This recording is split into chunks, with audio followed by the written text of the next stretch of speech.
Chaque jour, Charles et Carole vous présentent la leçon de l'école du sabbat.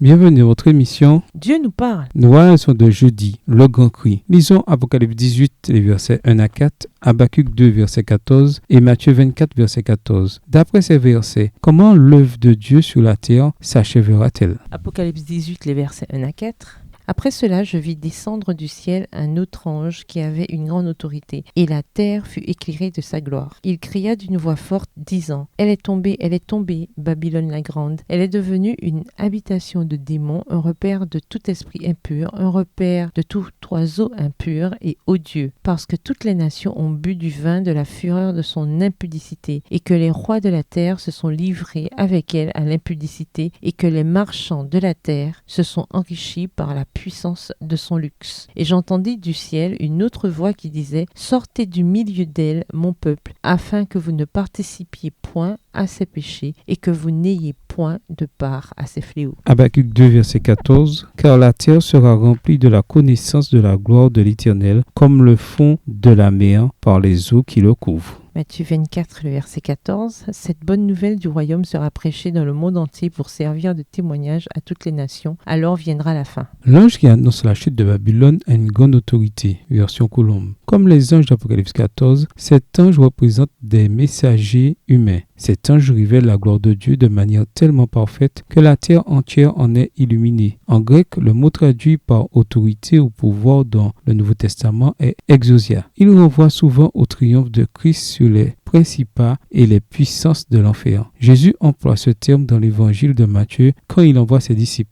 Dans Matthieu 10, verset 1, Jésus donne à ses disciples autorité sur les principats et les puissances de l'enfer. Il les envoie avec la puissance divine nécessaire pour être victorieux dans la bataille entre le bien et le mal. Dans Matthieu 28, il les envoie de nouveau avec toute autorité dans le ciel et sur la terre afin qu'ils aillent faire de toutes les nations des disciples. Matthieu 18, versets 18 et 19. Rempli de la puissance du Saint-Esprit, envoyé avec l'autorité du Christ vivant qui avait triomphé par sa vie et sa mort sur les principats et les puissances de l'enfer, l'Église du Nouveau Testament illumina la terre de la gloire de Dieu. En l'espace de quelques années seulement, les disciples proclamèrent l'Évangile dans le monde connu de leur époque. Colossiens 1, le verset 23. À la fin des temps, le Saint-Esprit sera répandu avec une puissance jamais vue auparavant, et l'Évangile se diffusera rapidement jusqu'aux extrémités de la terre. Des milliers de gens se convertiront en un seul jour. La grâce de Dieu et la vérité seront entendues sur toute la planète. Ainsi, le monde sera averti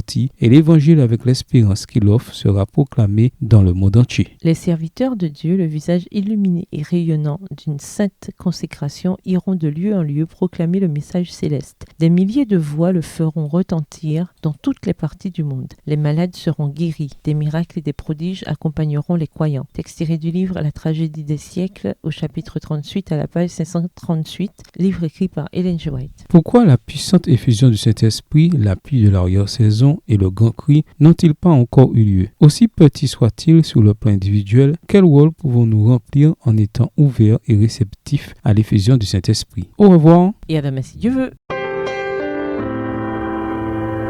Dieu nous parle. Chaque jour, Charles et Carole vous présentent la leçon de l'école du sabbat.